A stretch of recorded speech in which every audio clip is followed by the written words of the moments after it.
경제 개발에 착수한 지 17년, 우리 경제는 세계 18위의 수출국으로 성장했다. 한강의 기적이라고 불리는 경제 성장은 개발도상국의 모범으로 여겨졌고 후발 개도국들에게는 선망의 대상이 됐다. 78년 말 1인당 GNP 1000달러를 돌파함으로써 국민 생활은 바야흐로 1000달러 시대에 접어들었다. 그러나 고도 성장의 이면으로 소득 격차가 심화됐고 3만 원 이하의 저임 근로자가 40만 명에 이르렀다.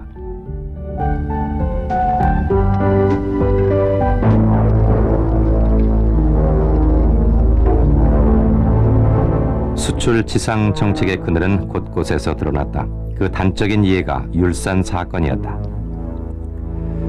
100만 원의 자본금을 창업 3년 만에 100억 원으로 늘린 율산의 경이적인 성장 과정은 당시의 수출금융 등 각종 정책 자금 지원에 제도적 맹점을 드러내주고 있었다.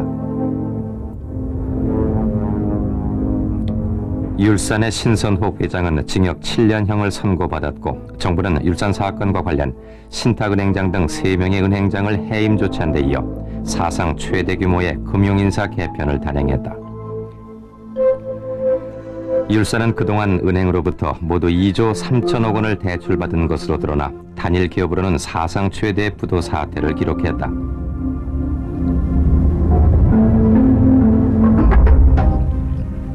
(2차) 석유 파동으로 79년 우리 경제는 다시 한번 위기를 맞게 된다.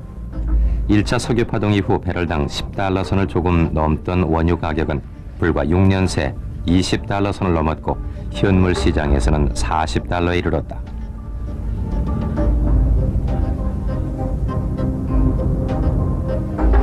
연탄과 공산품, 공공요금을 인상한다는 정부의 발표는 한 달이 멀다 하고 계속됐고 정부의 물가 억제선 15%는 불과 4개월 만에 무너졌다.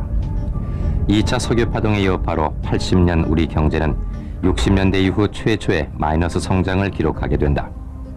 1차 석유 파동 이후 산업 구조를 개선하지 않고 오히려 중화학을 육성했던 결과였다.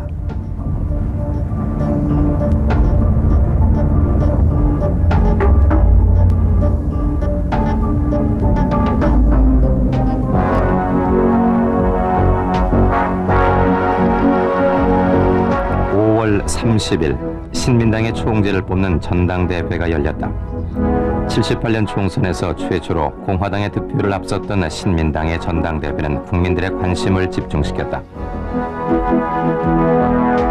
전당대회는 선명을 주장하며 김대중의 지지를 얻은 김영삼과 중도 통합론을 주장하는 이철성 대표 최고위원의 대결로 좁혀졌지만 투표 결과 과반수를 얻은 후보는 없었다. 전당대회가 열리고 있던 마포 새당사 앞에는 많은 시민들이 모여 김영삼을 지원했다. 결국 이기택은 김영삼과 재휴를 선언했고 2차 투표에서 김영삼은 과반수에서 2표를 더 얻어 총재에 당선된다. 당선 소감에서 김영삼은 유명한 한마디를 남긴다.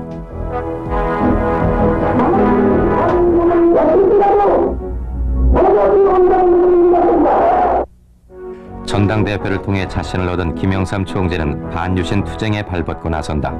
야당의 본격적인 반유신 투쟁은 전국의 대파란을 예고했다.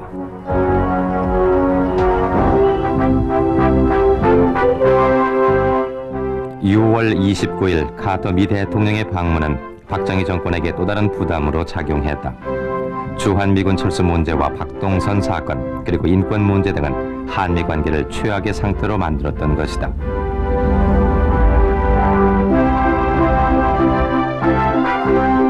카터 미국 대통령의 방한은 미군의 지속적인 한국 주둔을 보장하고 미국의 핵 우산이 한국의 안전을 지키고 있음을 확인하는 것이었다.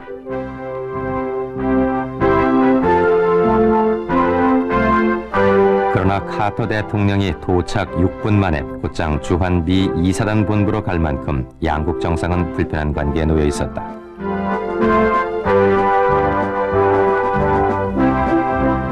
주한미군 철수를 보류하겠다고 밝힌 카터 대통령은 세계 7번째 유도탄 개발로 자주국방을 추진하고 있던 박정희 대통령에게 커다란 압력으로 작용했다.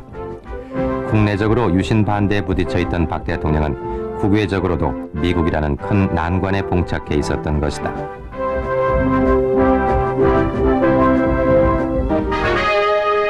이해 7월 한국의 축구 스타 차범근이 서독의 프랑크푸르트 팀에 입단했다. 그 후 한국 축구 팬들은 서독에서도 역시 백넘버 11번을 달고 활약하는 세계적인 스타 차범근의 모습을 보게 된다. 한국의 궁도가 세계대회에서 우승을 차지했다는 소식은 온 국민들에게 한국인의 긍지를 다시 한번 느끼게 해주었다. 베를린에서 열린 세계 궁도 선수권 대회에서 특히 김진호 선수는 5관왕을 차지해 궁도 스타로 떠올랐다.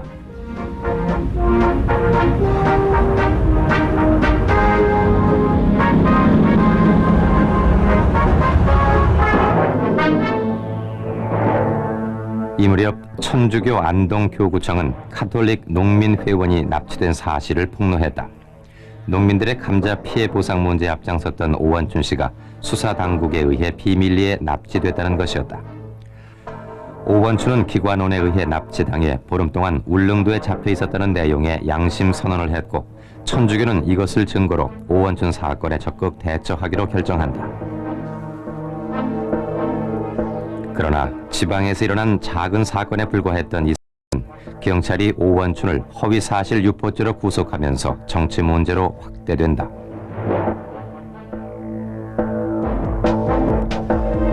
8월 10일 경북 도경은 오원춘의 납치설은 허위 조작된 것이라고 발표하고 오원춘 역시 양심 선언을 번복했다.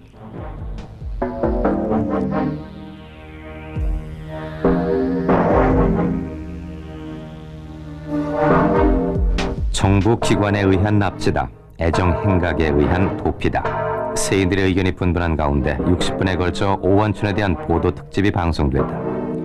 이 프로그램에는 각계 인사들이 참가해 오원춘에게 질문 공세를 펼쳤다. 정부부에서 나를 울릉도에다가 그러면 나를 보냈다. 그 얘기는 왜 했어요? 뭔가 조금 자기를 나타내고 조금 우쭐대고 싶은 그런 마음에서 이렇게 혼란하게 된다는 것을 본인 자신도 알고서 그 거짓말을 했단 말이에요? 그렇게까지 학교 될 줄은 미처 몰랐죠.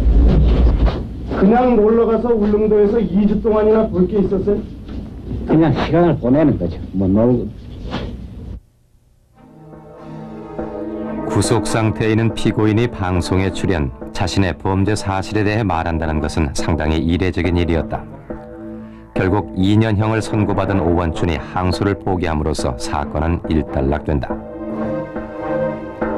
하지만 법정에서도 충분히 가릴 수 있는 일에 정부가 비상식적인 방법까지 동원한 것은 당시 유신 정권이 느낀 절박한 위기의식을 반증한 것이었다.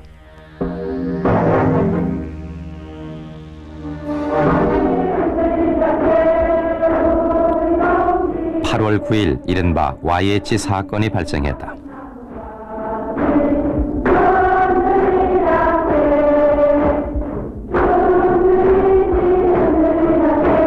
YH 무역의 노동자 200여 명이 회사의 일방적인 폐업에 항의 신민당사 4층 강당에서 농성을 벌였다.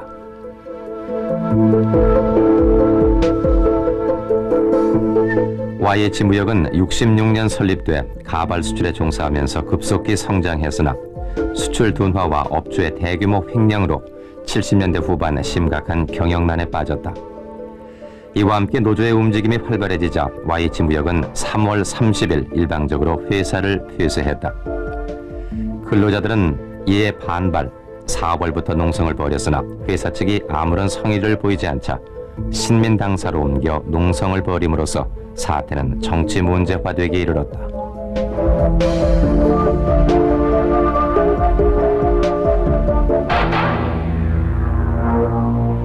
농성 이틀째인 11일 새벽, 경찰은 무술경관 1000여 명을 신민당사에 투입, 농성 진압작전에 들어갔다. 이 과정에서 경찰은 무자비한 폭력을 사용했고 농성 중인 여성 근로자 1명이 의문의 죽음을 당했다. 신민당은 YH 사건의 진상을 밝힌 백서를 발표, 본격적인 반정부 투쟁을 전개했다. 한정치를 감행한 이 정부는 실행도 멀리 안 하고 반드시 쓰러질 것이다. 쓰러지는 방법도 무차별히 쓰러질 것이다 하는 것을 명언해 드리는 YH 사건은 노동자에서 보수 야당이 이르는 범민주 세력이 공동 전선을 형성하는 계기가 됐다. 그리고 김영삼 총재 제명 파동과 부마 사태로 이어져 12.6의 도화선이 된다.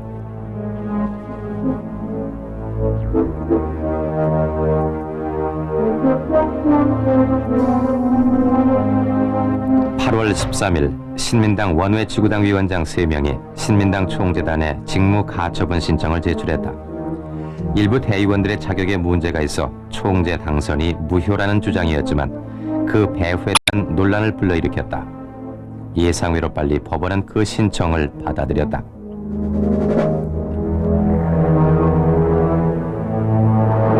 한편 국회에서는 신민당 김영삼 총재에 대한 제명이 거론됐다. 뉴욕타임즈와의 회견에서 사대주의적 발언을 했다고 공화당이 문제 삼은 것이다. 10월 4일 신민당 의원들이 단상을 점거한 가운데 공화당과 유정회 의원들은 별관으로 자리를 옮겨 40초 만에 김영삼 의원 징계 제명안을 처리했다.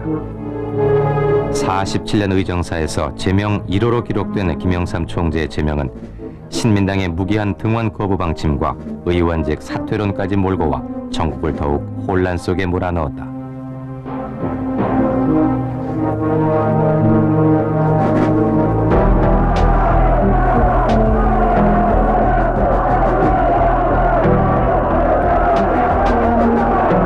극에 달한 유신 말기의 탄압에 학생들은 대규모 시위로 들고 일어났다.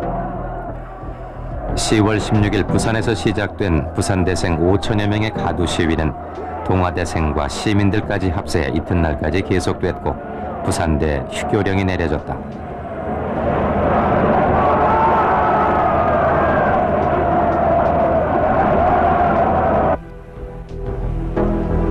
오후 8시경 부산시청 앞에 집결한 학생과 시민 3천여 명은 유신 철폐, 독재 타도 등을 외치며 경찰에 대치했다.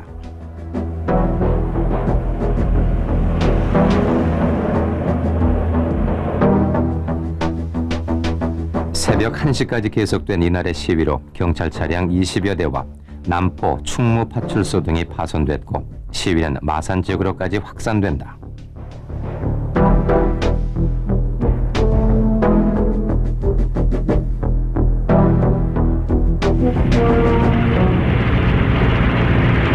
(18일) 부산 지역에 계엄령을 선포한 정부는 20일 마산과 창원 일대 위수령을 선포하고 군대를 진주시켰다.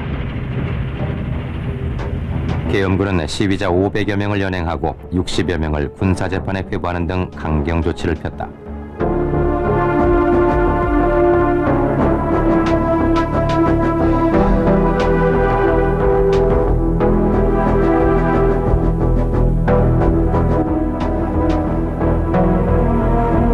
그러나 이러한 조치에도 아랑곳하지 않고 폭발하는 유신철폐 요구는 그치지 않았다. 부마 사태의 이러한 분위기는 금방이라도 서울로까지 확산될 기미였다.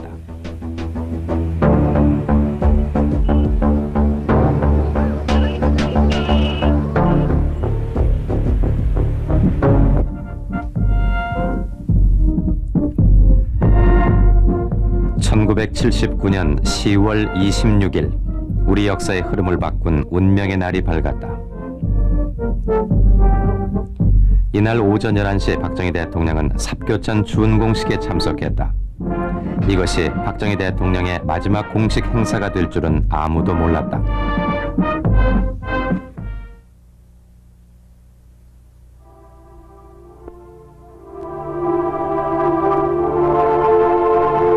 이날 저녁 궁정동에서의 만찬 도중 박 대통령은 김재규로부터 저격을 받고 사망한다. 18년 동안 바뀔 줄 모르고 나라를 지배해온 대통령의 사망 소식에 국민들은 충격에 휩싸였고 나라의 앞날에 대한 걱정으로 가득 찼다.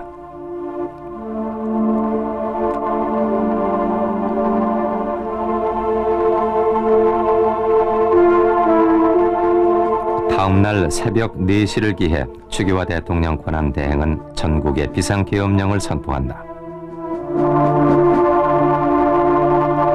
박 대통령 저격 직후 범인으로 체포된 김재규 중앙정보부장과 그의 대통령 저격 이후에 국민들의 관심이 온통 집중된 가운데 28일 합수부는 사태를 공식 발표한다. 김재규가 은연중 계획하에 자행된 범행이었음이 수사 결과 드러났다. 합동수사본부가 수사한 바에 의하면 김재규는 평소 대통령께 건의하는 정책에 대해서 불신을 받아왔고 자신의 모든 보고나 11.6 사건 발표를 계기로 당시 전두환 보안사령관은 비로소 주목을 받기 시작했다. 당하였을 뿐 아니라 평소에 해산이 무너진 듯 강물이 갈라진 듯 이 충격 이 비통 어디다 비기리까. 이 가을 오인 광풍 낙엽지듯 가시어도 가지마다 황금 열매 주렁주렁 열렸소이다. 18년 5개월 동안 강력한 리더십으로 이 나라를 통치해온 박 대통령은 많은 숙제를 남겨둔 채 역사 속으로 사라져갔다. 경제 발전을 이룩한 박 대통령의 업적은 평가받았지만 국민들의 마음을 읽지 못한 지배자의 굴림을 역사는 더 이상 허락지 않았다. 박 대통령은 유경수 여사 옆에 나란히 묻혔다. 그리고 유신 시대는 대통령 4배가 모두 저격으로 사망한 불행한 과거로 우리들 기억 속에 남아있다.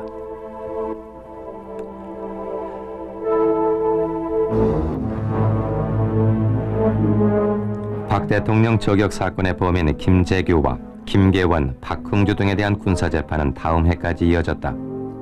김재규를 비롯한 4명 모두에게 사형이 선고된다. 그리고 80년 5월 김계원을 제외한 모두에게 사형이 집행됐다.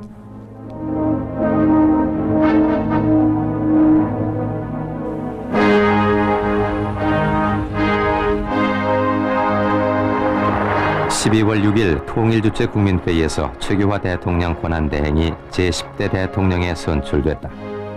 12.6에서 5.17까지 최규화 대통령은 그 후 우리 현대사를 좌우한 격변의 현장을 지켜보게 된다. 대통령 긴급조치 제9호를 1979년 12월 8일자로 해제한다. 4년 7개월 만에 긴급조치 9호 해제로 68명의 긴급조치 위반자가 석방되고 김대중 씨의 가택연금이 풀렸다. 우리 사회는 오랜 억압이 풀리고 민주화의 기운이 드높아지는 듯했다. 그러나 12월 12일 밤 발생한 12.12 사태는 나라의 운명을 다시 한번 돌려놓았다. 국민들은 또다시 호회에 접했고 사태의 의미를 파악하느라 촉각을 곤두세웠다.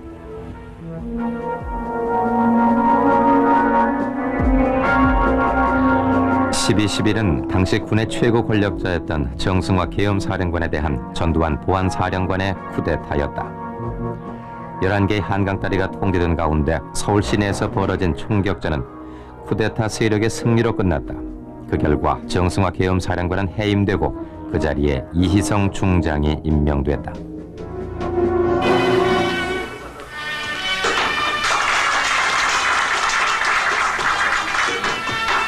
그 후 쿠데타 세력은 수도경비사령관, 특전사령관 등 군부 요직을 두루 장악한다.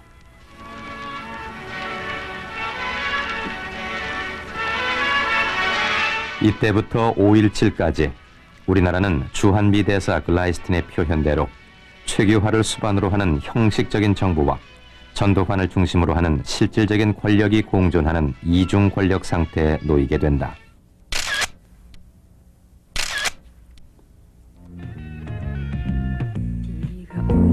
생각나는 그 사람 4.19 이후 근 20년 만에 찾아온 민주화의 열기에 국민들은 들떠 있었다. 심수봉의 그때 그 사람으로 70년대의 마지막을 보내며 국민들은 다가올 80년 서울의 봄을 기대의 눈으로 바라보았다. 떠난 사람